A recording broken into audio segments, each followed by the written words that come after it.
Hello, everyone. This is Max, and welcome to another episode of Max Bytes. And this is actually a special edition, and this is my Thanksgiving special Max Bytes that I'm doing for all of you, everybody that follows me, everybody that hears my voice. And if you do follow me and you do like my work, make sure you click the subscribe button because that's the way we beat big tech. I do everything organically. I don't pay for followers. I don't pay for subscribers and any of that kind of stuff. I do everything natural way. So hit the subscribe button if you like to come back here and listen to me. And definitely thumbs up and give a comment. I love reading comments, and I hope you leave me one.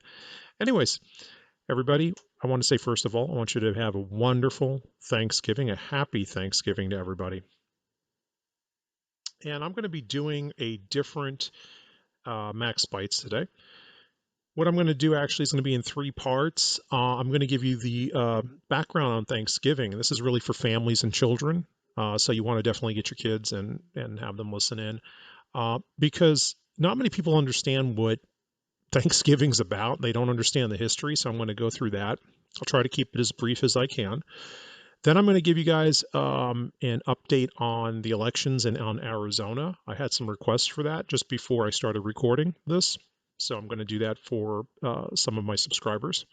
And then finally, I'm just going to give you a personal message and we'll just wrap it up. So anyway, again, make sure you subscribe.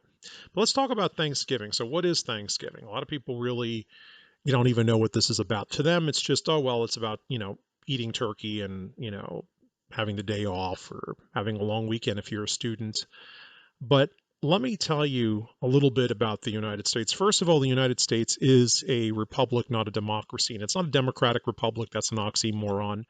I'm not going to go into the specifications of that right now, but needless to say, the United States was founded as a republic, and it's a republican form of government. As a matter of fact, nowhere in the U.S. Constitution or the Declaration of Independence does the word democracy ever show up, although the word republic is in the Constitution when the Constitution states that every single state shall have a republic or republican form of government, little r on that as well. So as Americans, we have deep and rich bond with the history of Europe and the culture of Europeans. The United States was founded by English colonists. Okay, now the first successful English colony was at Jamestown, Virginia. It was named after King James, of course. King James being it was King James VI of Scotland, King James I of England, and it was during his reign that the King James version of the Bible was written. However, most recognize Plymouth Colony, Massachusetts, as the true founding colony of the United States, even though it wasn't the first English colony. Plymouth Colony, in where the Commonwealth of Massachusetts is today, was founded by Pilgrims. That was a group of, by our standards, Puritans or ultra-conservative fundamentalist Protestant Christians. They were actually technically known as separatists. They were a branch of Puritanism where they separated from England and they came to the New World because they wanted to seek religious freedom, not freedom from religion, but freedom of religion. And they wanted to specifically separate from the Anglican Church. Now, a man by the name of William Bradford, and I highly recommend this book to people that attend my seminars. And if you're interested in attending my seminars, make sure you contact one of my assistants, the Angels and the Warriors. You can email Roxy at roxybalboa, the number 1, at gmail.com. And you can get a list of my upcoming seminars for the new year. But a man by the name of William Bradford, I highly recommend the book of Plymouth Plantation, which was written by him. It's actually a journal of his time as governor of Plymouth Colony. And fellow exiles left England around 1620, and they traveled to the New World. Now, the separatist group, they were very, very, very much looking for freedom. They had first traveled to Holland, and then they decided to go to the New World, and they departed from Plymouth England on September 6th, 1620, and it took 66 days to cross the Atlantic Ocean back then. So just think about being on a small little, essentially, boat. It's a ship, but it's really a boat. By their standards, it would have been a ship. By our standards, it would have been a boat. And they arrived, first sighting of land they saw was on November 9th of the same year, 1620. So about 402 years ago. They arrived. Upon arriving, the Pilgrims, led by Bradford, gave thanks to God and named the community Plymouth after the Plymouth in which they set sail from, and they established Plymouth Colony. And the first kind of like form of government, and it's not really a new form of government, but it was an agreement, sort of like a contract between the colonists that they wrote out before they did anything else, was known as the Mayflower Compact. And you can read it online. There are copies of it, extant copies of it online. And I highly recommend you read it because it's a very religious document. And it was actually the first English governmental document in American history. And the reason, again, I just want to say this, and again, I go into a lot of this, in my seminars when I talk about civics and American history. And again, you really should be attending those. But when we look at the founding of the United States, you have to look back at the 13 colonies, and then you have to zero in specifically on Plymouth, of course, then the Massachusetts Bay Colony, and then Jamestown as well, because they were the earliest English colonies among the earliest English colonies in the New World. And really, you look at the Pilgrims themselves, these separatists, because they were the third, if you count Roanoke. That was a failed colony in 1588 by the English, but they were among the most successful and earliest successful English colonists in the New World. And they are, in essence, the spiritual founding fathers of our nation. And they were a devout religious group. By our standards, extremely religious. I mean, like I said, fundamentalist, ultra-conservative, Christians, specifically Protestants. So they established this new, if you would, colony, English-speaking colony. And they give thanks to God. And over the next several months, they are befriended by a group of Native Americans known as the Wampanoag, and who their descendants are still living today. They're one of the 500 nations in North America. And after suffering setbacks and hardships, the Wampanoag taught them how to plant corn, taught them how to raise crops, taught them how to fish and hunt beaver, and they saved the Pilgrims from starvation. Almost exactly a year after they first landed at Plymouth Colony, and they specifically landed at Plymouth Rock, and if you go there to Plymouth today, you can actually see the rock where they allegedly landed. On November 25th, 1621, the Pilgrims and the Wampanoag began a 3-day feast to give thanks to God for bringing them together and for their shared blessings. And this custom of breaking bread was symbolic of harmony to both the English Christians and to the Wampanoag. So thus, in 1621, the Feast of Thanks, as they called it, or some of them retrospectively called it, and I should say the Feast of Thanksgiving, and the hospitality it entailed, was actually a ritual, a ratification of a treaty or a covenant between nations, between the Wampanoag and the English colonists, who were the representatives of His Majesty King James. And this, in all essence, is the beginning of our tradition of Thanksgiving. It was actually a multicultural, interracial, if you would, coming together of two groups with different religious beliefs, giving thanks to the Supreme Being, to our Lord and Savior, who for me is Jesus Christ, for bringing them together, bringing them peacefully together, bringing the English to the New World, and for giving them essentially a new life of freedom, a new life of religious expression, a new life, a new economical life, where they had and built on individuality and hard work, because it was, you know, originally they were sort of like doing a commune where they were sharing in each other's needs, and they were sharing in each other's wealth.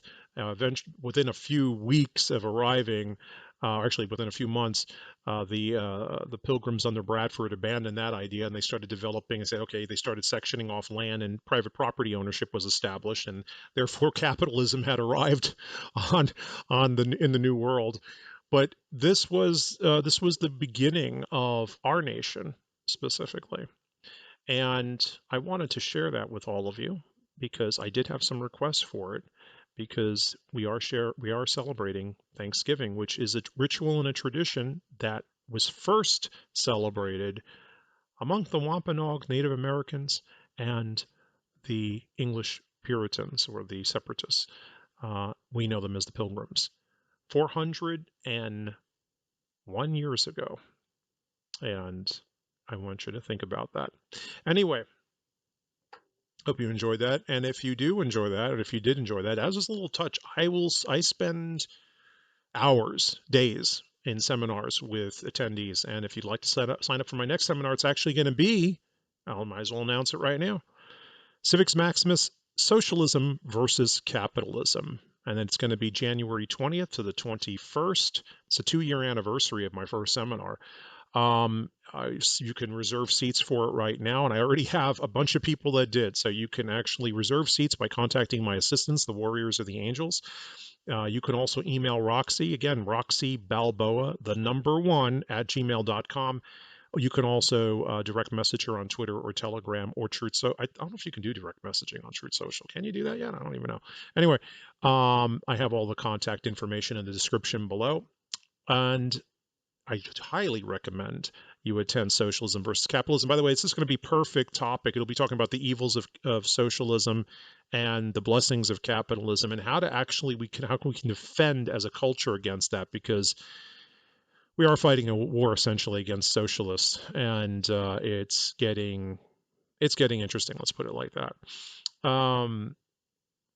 Anyways, segueing into the next piece. So I had an update on Arizona. So Kari Lake apparently is preparing a major lawsuit. She still trails in the overall vote. It hasn't been certified yet, but November 28th, which is Monday, is when the certification is supposed to go through.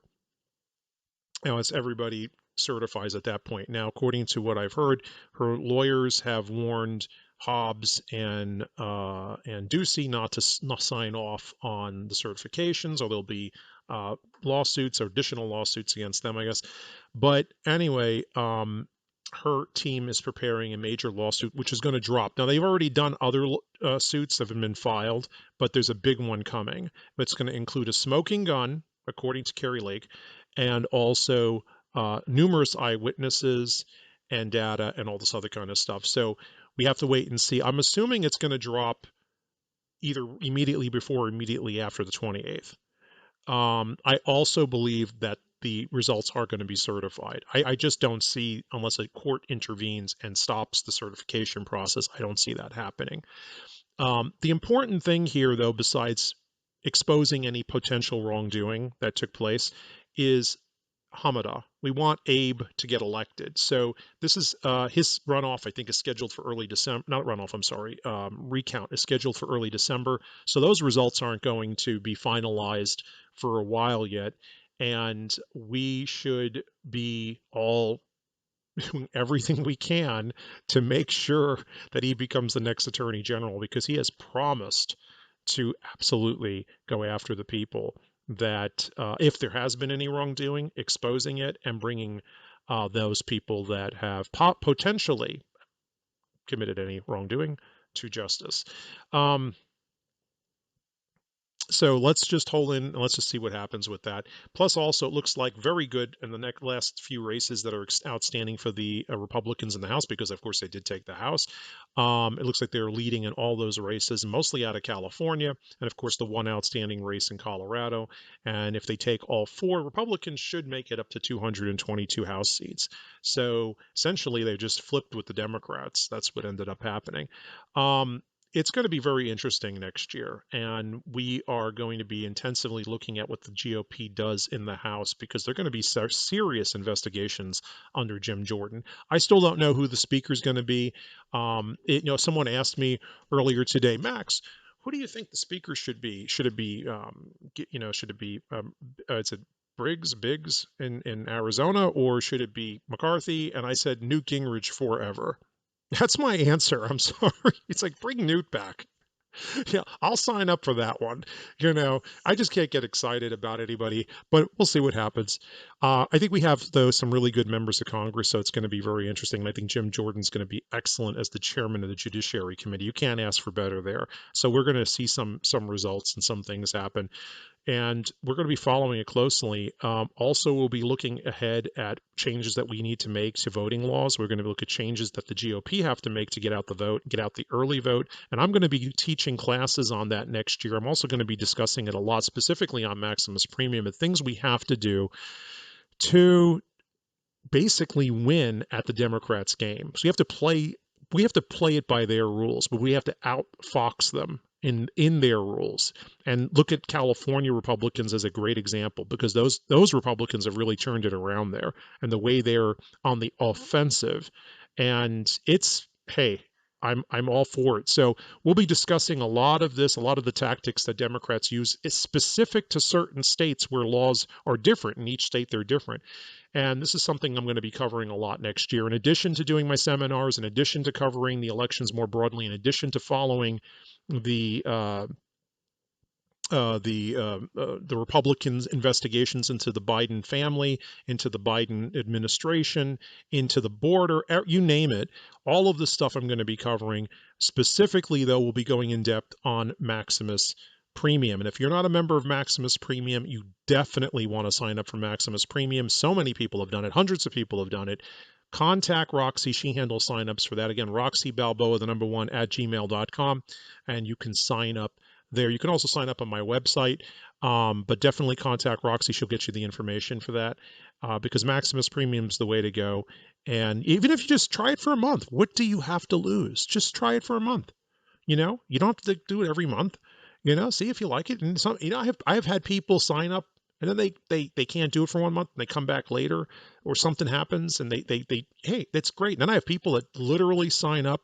They've signed up for a year in advance. We have gold memberships. You can do that as well, and I recommend those to people. And we have a lot of people that just do annuals. So I definitely check into Maximus Premium. You'll definitely love it. You won't be disappointed. You will not be disappointed. So finally, I want to just tell you, I'm giving thanks, because I had a terrific year, and I have had nothing but blessings from the Lord. And, the biggest blessing of all, I would say, is just getting to serve all of you and getting to know so many of you, especially on a personal level.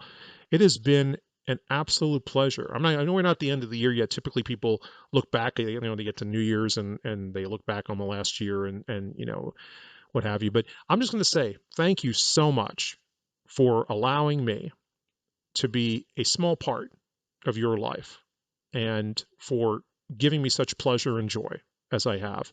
Because if I didn't have that, I wouldn't be doing this.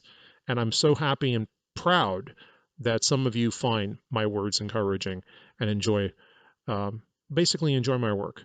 And it is a real pleasure, whatever part it is, whether it's just politics, or it's just asking me questions about history, or even talking video games. We were having those conversations, some classic video game conversations, and contemporary ones too the other night in my garage, which is my private chat, which you have access to if you're a member of Maximus Premium, and you guys know who you are. We were having, I don't know if you're listening, we had those conversations. It's a lot of fun, and I'm enjoying it, and I give thanks. I'm giving thanks to the Lord for that, and I'm giving thanks to the Lord for everything else. he's blessed me with. And that's what you should be doing on Thanksgiving.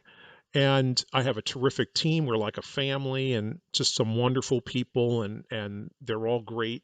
They're great ladies. And do me a favor, for no other reason, reach out to, Julie and Jackie and Roxy and Eyes uh, and Jessica and Bree, and just send them some love, send them a heart, tell them you love them, because they do a terrific job. They're like my sisters, and it's like I just couldn't believe. All of a sudden I found myself with a bunch of sisters. Like my family just exploded, and it's really terrific working with them. And I want to say thank you, ladies, for doing the tremendous job you guys do behind the scenes and actively. It's outstanding, and it's just a terrific time. So I love it. Thank you for making, guys, everything successful. Thank you for your continued support, and I'm really touched. I really am. So I really mean it. Thank you very much from the bottom of my heart, and love yous all. And with that, I will say adieu until we next meet. Have a wonderful, wonderful long, I hope, Thanksgiving break, and I will see you on the other side. God bless yous all. I love yous. Take care and be safe.